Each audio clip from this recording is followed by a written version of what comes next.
2006년 1월에 33살의 젊은 의사가 갑자기 죽었습니다. 그런데 사람들은 깜짝 놀랐습니다. 너무나 많은 문상객이 모여들었습니다. 사람들은 아니 33살의 의사 한 사람 죽었는데 어떻게 이런 많은 문상객이 모였는가. 고 한경직 목사님의 장례식 후에 가장 많은 이제 조문객이 모여들었다고 합니다. 사람들은 말했습니다. 도대체 이 사람은 어떻게 살았을까? 그런데 영정사진 앞에서 훌쩍거리고 있던 어떤 할아버지가 이렇게 말했습니다. 저는 이 젊은 의사가 근무하는 병원 앞에서 구두를 고치고 구두를 닦는 일을 하고 있습니다. 이분은 구두 닦을 일도 없으면서 와가지고 괜히 구두를 닦고 그러면서 할아버지 춥지 않습니까? 얼마나 힘드십니까? 그러면서 제 손을 꼭 잡아주었는데 저 손은 그때 구두약천지로 시커멓습니다. 하얀 손으로 제 손을 만지면 나도 몰래 눈물이 나왔습니다. 그리고 영정사진 앞에서 오열하고 있는 어떤 아주머니는 이렇게 말했습니다.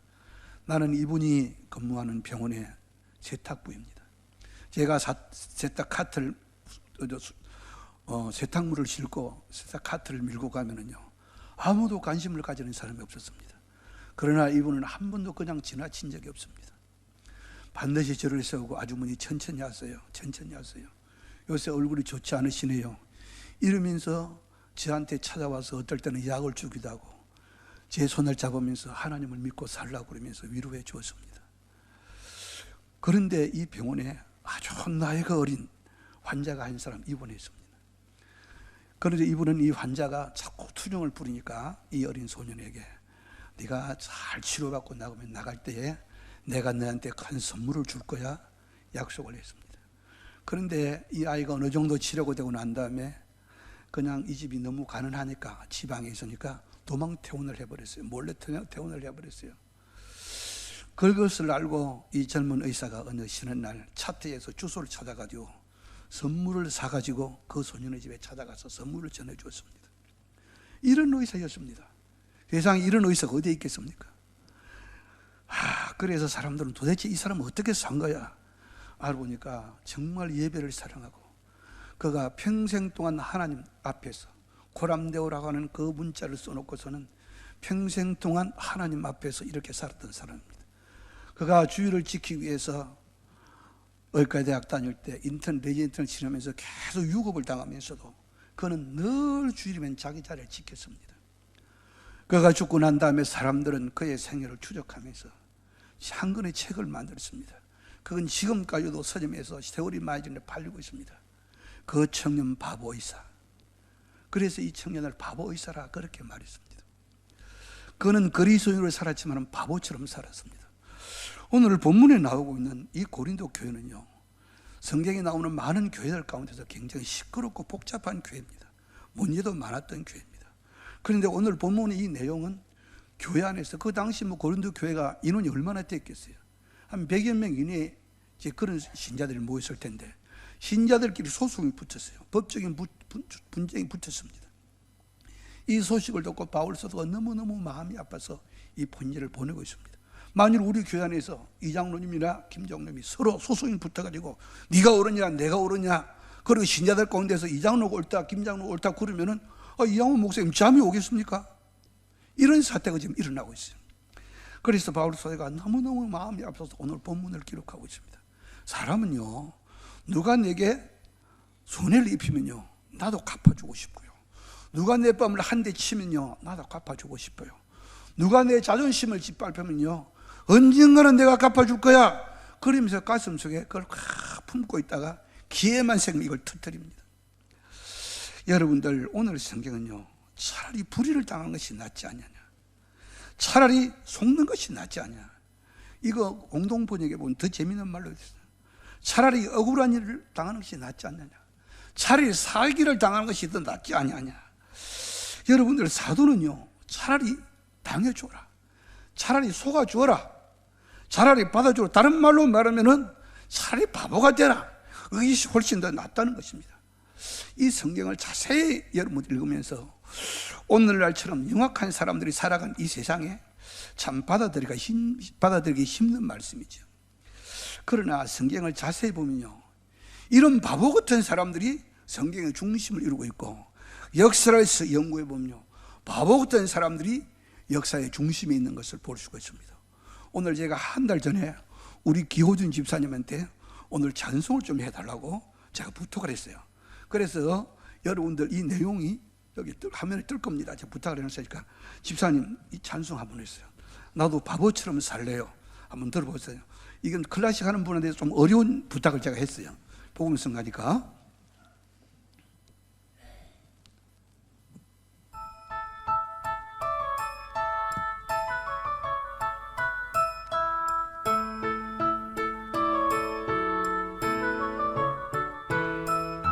산 위에서 세상 모르고 배만 만드는 노아, 당신 참 바보 같군요. 당신 정말 바보 같군요.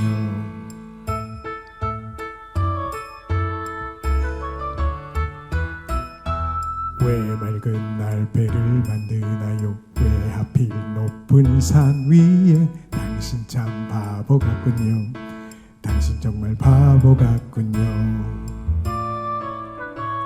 눈부신 해가 하늘로 빛뜨면 비의 약속 잊을 만한데, 날마다 듣는 조롱에 그 외로운 길 포기할 만한데, 당신은 어쩜 그리 묵묵히 그 길 가나요? 당신은 어쩜 그리 그 자리를 지켜냈나요? 당신은 어쩜 그리 묵묵히 그 길 가나요? 당신은 어쩜 그리 그 자리를 지켜냈나요?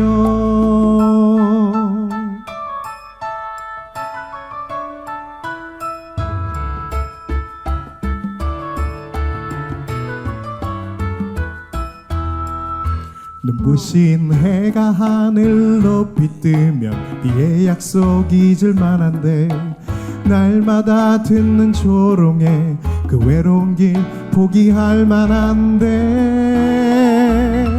당신은 어쩜 그리 묵묵히 그 길 가나요? 당신은 어쩜 그리 그 자리를 지켜냈나요? 당신은 어쩜 그리 묵묵히 그 길 가나요? 당신은 어쩜 그리 그 자리를 지켜냈나요?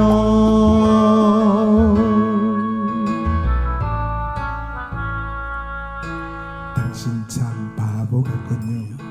당신 정말 바보 같군요. 당신 참 바보 같군요. 나도 바보처럼 살래요.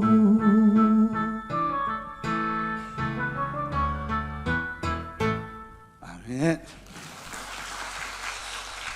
네, 나도 바보처럼 살래요. 여러분들, 이 바보의 길은요, 주님이 가신 길입니다. 40일 금식하시고 난 다음에 예수님께 사탄이 찾아와가지고 이 땅에서 성공한 법을 제시합니다. 예수야, 네가 성공하려고 하면 이 세 가지는 있어야 돼. 돈이 있어야 되고, 권력이 있어야 되고, 인기가 있어야 되거든. 내가 너에게 이 세 가지 다 줄 테니까 나와 손잡자고 그러죠. 그러나 예수님은 사탄아 물러가라고 그러면서 그때부터 십자가를 향해서 방향을 잡습니다. 여러분들, 우리 예수님이 누구이십니까? 그분이 말씀하시면 갈릴리 풍랑이 잔잔해졌어요. 그분이 말씀하시면 소경이 눈을 떴고요. 그분이 말씀하시면 안진뱅이가 일어났어요. 그 예수님이 문둥병자를 만나면 문둥병자도 나음을 입었어요. 그런 예수님이 가장 비참한 모습으로 십자가에서 돌아가시죠. 십자가의 길은요, 바보처럼 사셨던 우리 주님이 스스로 선택하신 길입니다. 주님은 이렇게 말씀하시죠. 너희가 살고자 하느냐? 그러면 죽으라. 너희가 높아지고 싶으냐? 그러면 낮아져라. 존경받고 싶으냐? 그러면 존경해라. 처체되고 싶으냐? 그러면 꼴찌가 되라. 사람은요, 본능적으로 다 이기적입니다. 발이 안으로 굽는다고. 그래서 늘 계산하고 손해보지 않으려고 합니다. 그러나 우리가 역사를 보아도 오히려 바보 같은 사람이 역사의 중심에 있는 것을 볼 수가 있습니다. 톨스토이가 쓴 아주 역설적인 소설이 하나 있는데 바보 이반이라고 하는 짧은 단편입니다. 이 바보 이반에게는 둘의 형이 있었어요. 큰 형은 세면이고 둘째 형은 다라스인데, 큰 형은 굉장히 권력에 욕심이 많습니다. 그래서 귀족의 딸과 결혼해가지고 그는 막한 권력을 얻습니다. 그리고 둘째 형인 다라스는 굉장히 욕심 많아서 어떻게 하는지 거부가 될 마침내 그는 재벌이 됩니다. 그런데 이 두 형제가 만나기만 하면 싸우고 평화가 가정 이루어지질 않습니다. 그리고 나라에 큰 위기가 닥쳐오니까 큰 형 세면도 작은 애인 다라스도 그 어려움을 극복하지 못하고 결국은 이 바보 이반이, 바보라고 많은 사람들이 비움을 받고 그 가정에서 비웃음을 받던 이반이 그 어려움을 이제 극복한다는 이야기입니다. 여러분들, 똑똑한 사람이 많은 집안 참 시끄럽습니다. 똑똑한 사람이 많은 나라, 그 나라도 시끄럽습니다. 우리말에 이런 말이 있죠. 사공이 많으면은 그 다음 말이 뭡니까? 배가 산으로 간다는 말이에요. 사공이 너무 많아서 너무 똑똑해. 그러나 바보들이 많은 집은요, 웃음꽃이 늘 핍니다. 똑똑한 사람들이 많은 교회, 그 좋은 교회 아닙니다. 아주 시끄러운 교회입니다. 바보처럼 사는 그런 성도들이 많이 모인 교회가 은혜스러운 교회고 복된 교회입니다. 천국은요, 어떻게 보면은 제 것도 제대로 찾아 먹지 못하는 어리숙한 바보들이 모이는 공동체가 바로 천국이에요. 참된 사랑이 뭡니까? 우리가 볼 때는 예쁘지도 않은데 눈에 콩깍지가 있어가지고 세상에 예쁜 사람은 아무도 없어, 당신이 제일 예쁜 사람이야. 그게 진정한 사랑이고 거기에 평화가 있습니다. 여러분, 역사상 제일 큰 바보가 누구입니까? 바로 예수님이시죠. 감람산 위에서 십자가를 두고 기도하시는데 땀이 흐르는데 핏방울 해가지고 새빨갛게 됩니다. 그 예수님이 기도하시고 제자들과 함께 지금 감람산에서 내려오십니다. 기드론 시내를 건너는데 제사장들이 파송한 무리들이 무장을 해가지고 예수님을 체포하기 위해서 나타났어요. 그때 예수님은 너희가 누구를 찾느냐 그러죠. 그때에 베드로가 칼을 뽑아가지고 말고 길을 쳤다고 성경에 나와 있어요. 그때 예수님은 베드로를 나무라시면서 칼을 쓰는 자는 칼로 망한다, 칼을 집에 꽂으라고 그러죠. 그러면서 이 말씀하십니다. 내가 하늘을 맹해서 지금 12영 더 되는 천군 천사를 부를 수 없는 줄 아느냐? 제가 책에서 12영이 몇 명이나 되는가 물어봤더니 특공대 7만 2천 명이래요. 7만 2천 명의 천군 천사를 지금 동원할 수 있다. 그러면서 너희가 누구를 찾느냐? 나사렛 예수다. 그러니까 나를 체포해라. 예수님께서 십자가를 향해서 그때부터 출발하는 것을 볼 수가 있습니다. 예수님께서는 이렇게 말씀하셨죠. 누가 너희 오른뺨을 치거든 왼벽밤도 돌려대며. 사람이 이렇게 뺨을 치면요, 이쪽을 맞잖아요. 그런데 어떻게 이쪽을 맞을 수가 있겠어요? 그런데 너희 오른뺨을 치면은 이쪽을 때려. 이게 무슨 말이겠어요? 이 사람이 이렇게 친 것이 아니라 손등으로 쳤다는 것이죠. 이 손등으로 유태 사이에서요, 사람이 손등으로 친다고 하는 것은요, 가장 모욕적인 구타랍니다. 어떤 사람이 내게 모욕을 주기 위해서 짓밟고 끌어내리고 그 소동을 피우는데, 그래 당해주고 이쪽도 한번 때려보아라, 대주라는 이야기입니다. 여러분들, 성경에 참 위대한 사람들이 많이 있지만 우리는 다윗을 알죠. 다윗은 참 좀 인기가 올라가니까 사울은 다윗을 그대로 볼 수가 없었어요. 그래서 이 다윗을 죽이기 위해서 이제 군사들을 모아가지고 계속 추격을 하고, 그 유태나라 땅덩어리고 지금 전쟁이 일어나고 있는 것인데 우리나라 강원도 땅덩어리밖에 되지 않습니까? 그 작은 나라에. 그리고 그 나라에 뭐 숲이 깊습니까? 숲도 별 없어요. 나무도 별 없고요. 그리고 거긴 손 돌산이잖아요. 우리가 가봐도. 그런데 숨을 곳이 어디에 있겠어요? 다윗은 일행과 함께 계속 도망을 다니는데 너무너무 힘듭니다. 그런데 다윗을 죽여가던 사울이 볼 일이 급하니까, 볼 일이 급해서 껌껌한 곳을 찾는데 어느 굴안에 가서 지금 볼 일을 보고 있습니다. 그런데 하필이면 그 굴안에 누가 있었냐면 다윗과 그 일행들이 숨어 있었죠. 그 부하가 말합니다. 말씀만 하십시오. 두 번 찌를 것도 없습니다. 한 칼이면 그냥 저 사울을 원수를 갚을 수가 있습니다. 그때 다윗이 이렇게 말하죠. 아니요, 하나님의 기름 부은 자를 내가 그럴 수가 없지. 그러면서 옷가만 잠깐 비워가지고 그냥 그대로 사울을 살려보냅니다. 우리가 볼 때 이 다윗이 얼마나 바보 같냐고요. 지금까지 이 모든 고생을 청산할 수 있는 절호의 찬스, 이게 찬스를 놓쳐버립니다. 그리고 사울을 살려보냅니다. 그 다음에 고생 안 합니까? 계속 또 쫓겨다녀요. 그런데 성경에는 이 다윗을 보고 무엇이라고 말씀하시죠? 내 마음에 합한 사람이다, 그렇게 말했어요. 내 마음에 합한 사람. 이 바보 다윗을 보고 하나님께서는 내 마음에 합한 사람이라 그랬어요. 우리 현실 보세요. 우리나라가 참 좋은 나라라고 세계 사람들이 지금 말해요. 6.25 전쟁 후에 이 나라는 정말 절망적인 나라였습니다. 인춘 상륙작전으로 유명한 메가드 원수도 이런 말을 했어요. 이 땅은 앞으로 100년 이내는 회복될 수 없을 것이라 그렇게 말했어요. 그러나 우리나라는 수많은 위기를 겪으면서 불과 70년 만에 세계 10대 강국 안에 들었습니다. 그 당시에는 경제도 경제지만은 온 땅이 숲이 없었대요. 전부 다 벌거숭이 산이었대요. 외국 사람들이 우리나라에 와보면 깜짝 놀라는 것이 무엇이냐면 경제도 경제지만 산을 보고 놀란다. 어떻게 이 나라에 100년도 안 되는데 이 산에 숲이 확 찰 수 있는가? 세계 시민들이 우리 대한민국을 대단한 나라라 그렇게 말해요. 여러분들 외국 여행을 가보세요. 요새는 가보면 우리나라 사람들 굉장히 인기 있습니다. 저도 올 6월 달인가 가보았더니 한국 사람이라고 그러는 얘들이 와가지고 집사람한테 카메라를 갖다 대고 사진을 같이 직접 들고 우리나라 사람들이 이렇게 인기가 있는 사람이 되었나 깜짝 놀랐습니다.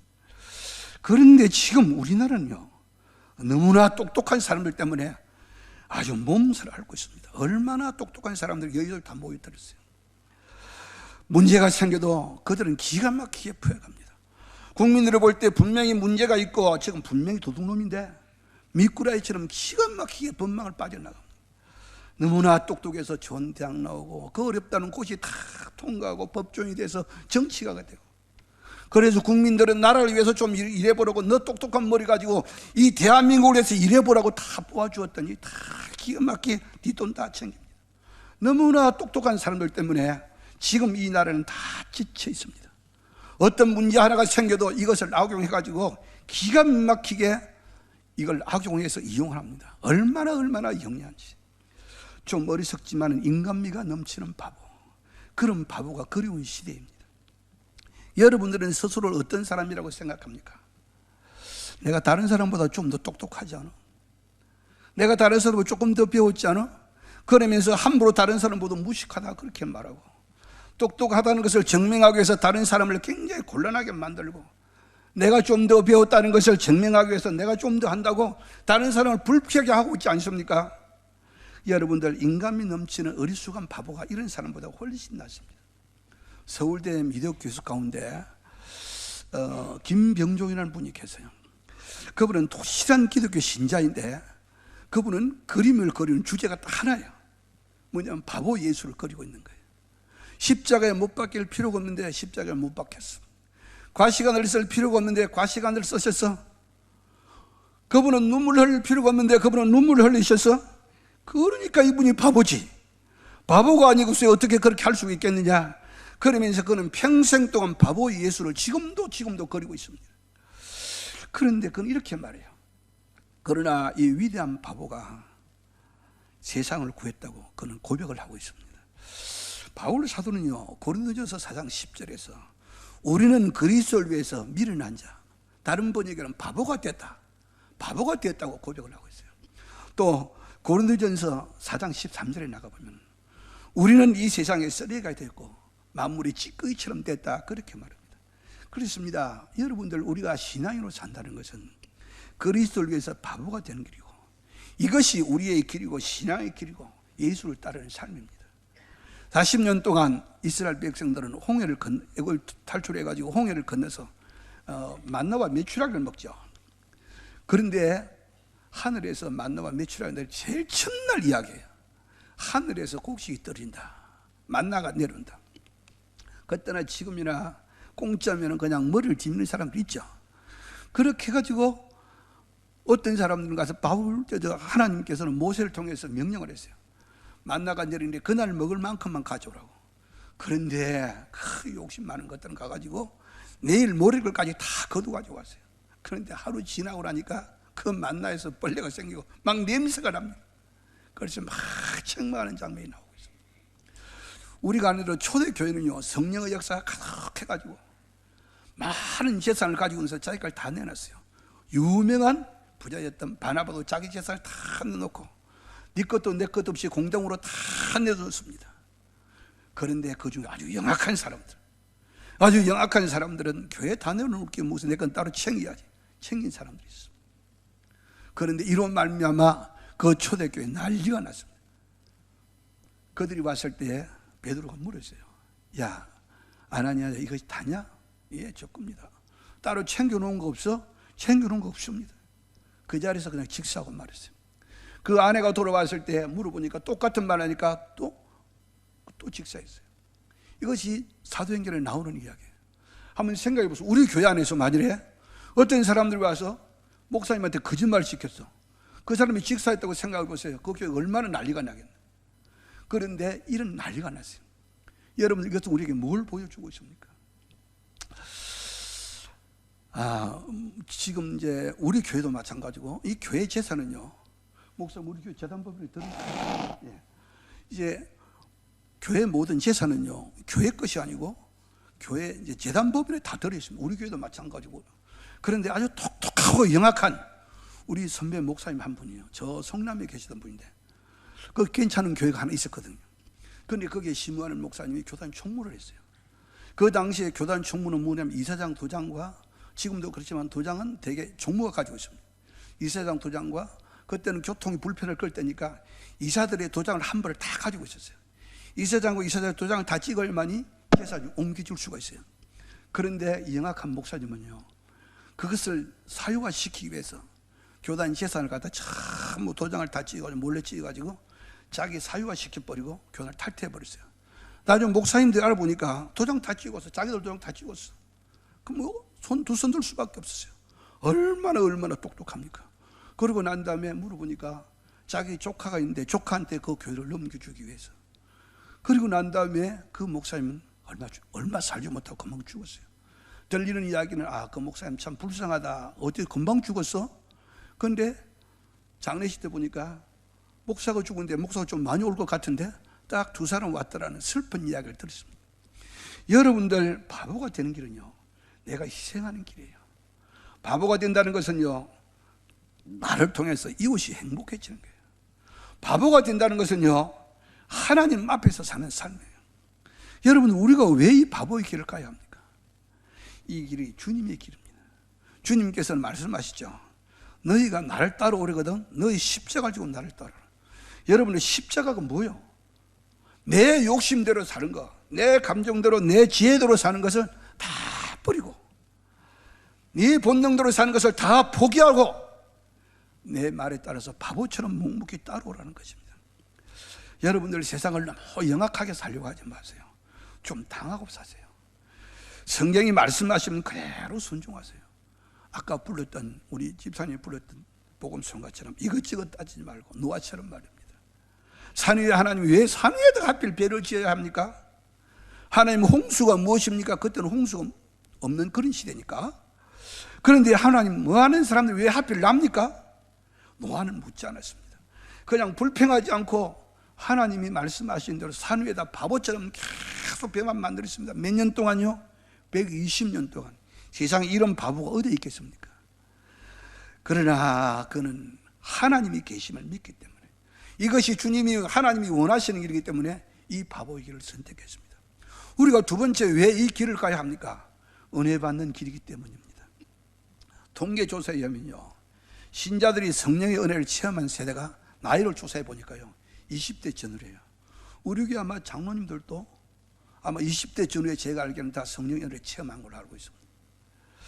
많은 경우에 20대 전후에 성령의 은혜를 체험을 해요. 그런데 나이가 먹을수록요 이 은혜 받기가 점점 더 힘들어진대요. 왜 그럴까요? 어릴 때는요 회개하라면 회개를 해요. 주일 학생들도 설교를 해보면요 주일 학생도 눈물 흘리면서 회개해요. 어른들은 회개 안 해요. 초신자 때는 회개해요. 그런데 세월에 닳고 다름이 영악해져 가지고요 우리 교회 같은 이가 나이 먹은 신자들은요 좀처럼 회개 안 해요. 뭐 눈물을 흘려? 어림도 없는 이야기예요. 성경은 말씀했어요. 우리가 우리 죄를 자백하면 저는 미쁘시고 이루사 우리 죄를 깨끗게 하시겠다고 말씀했죠.